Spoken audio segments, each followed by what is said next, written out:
Hey guys, welcome back to the channel.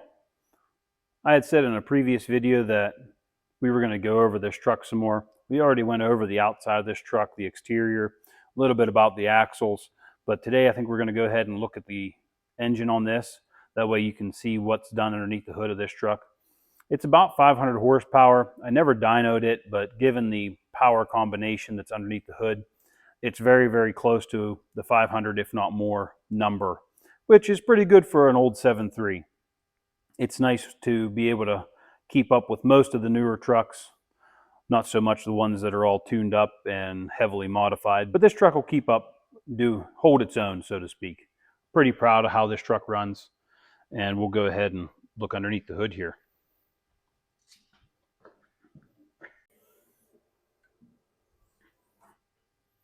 So like we covered in the last video on this truck, Cervini's hood, we are running the Redline tuning struts for this, and those are nice to have because Cervini's likes to not send you the prop rod that's supposed to come with this hood, so you're stuck with trying to hold the hood up with a 2x4.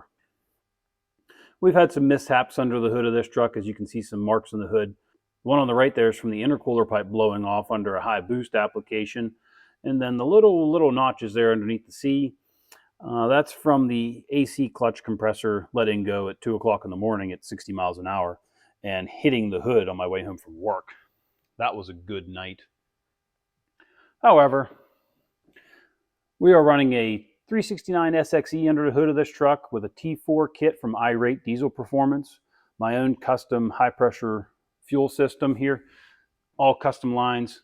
I didn't really like how the aftermarket kits hide the regulator or put it somewhere a little bit hard to find. I wanted it up front here where it was easy to see, so I went ahead and built my own system for that. And I'm pretty happy with how it's turned out. It's been that way for, about 250,000 miles. Just had to change some lines to some upgraded style lines. Also running a Super Duty dipstick on this truck, except I'm using the Sinister diesel adapter down in the oil pan, and then a 4R100 dipstick tube, because the downpipe wanted the same spot as the dipstick tube for the transmission, so we went ahead and swapped over to that one to give it a little bit more clearance. Also running a diesel site boost fooler, and we have some sticky back foil tape on the HVAC box, because if you ever pull the valve covers off a 7.3 and in cab, you have to pull off the vacuum reservoir that's on the side of the heater box, and it's underneath the heat insulation, so you go ahead and rip that off. So that was a nice little touch. It seemed to make a difference with the air conditioning in the summer. Side note, it's a lot easier to put that foil on whenever there's no engine in the way. Found that out. Something else we're running here is, these are my own custom battery cables. They're classified as double aught, which they're actually sized a little bit bigger than that. But all of the grounds and power wires are that size, as well as running my own power source for the glow plugs and the stand core relay that's over here.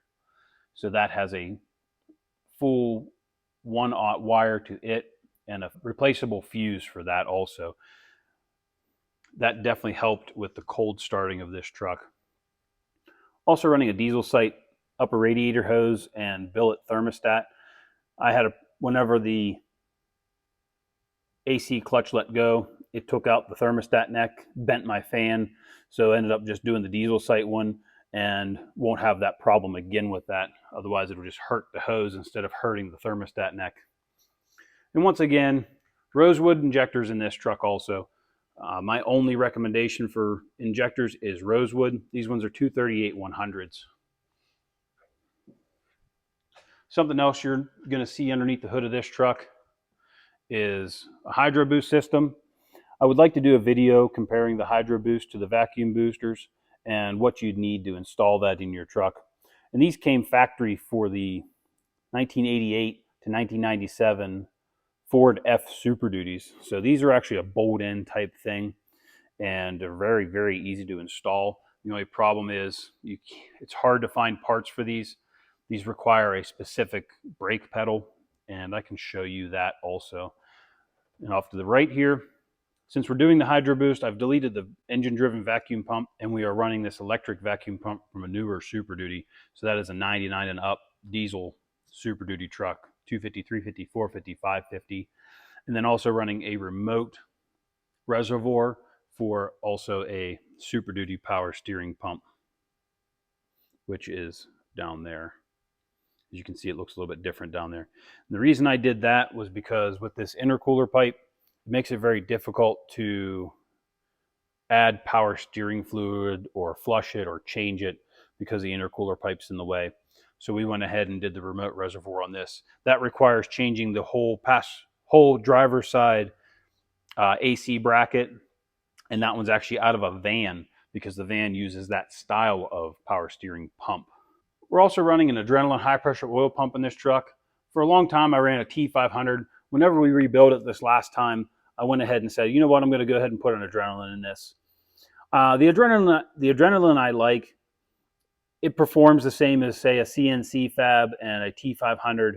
I haven't gone into depth with these because a lot of these high-end pumps are made for high-end hybrids. So you're looking like 200, 200s, 300, 300, stuff like that. So this pump will definitely run those, and I have not needed that kind of capability. So for a 238-100, I went with the adrenaline because they had a good warranty and they have a good reputation, and I have nothing bad to say about it. So that was a good pump.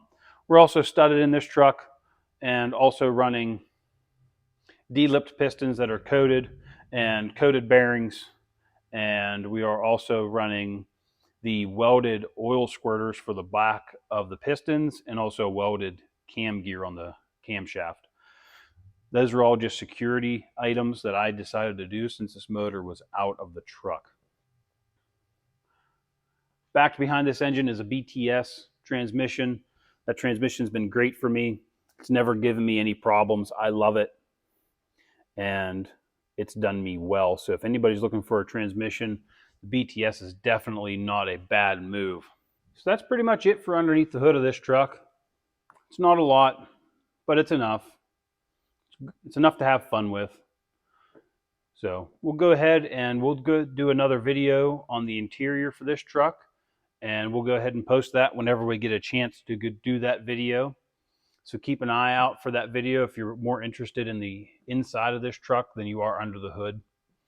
And please subscribe to the channel and you'll get notifications on whenever I upload videos and do more OBS content for you guys. I hope you're really enjoying this. I hope I'm helping you out. I hope I'm maybe motivating some of you to get something done on your own truck. And thanks for watching, and we'll see you next time.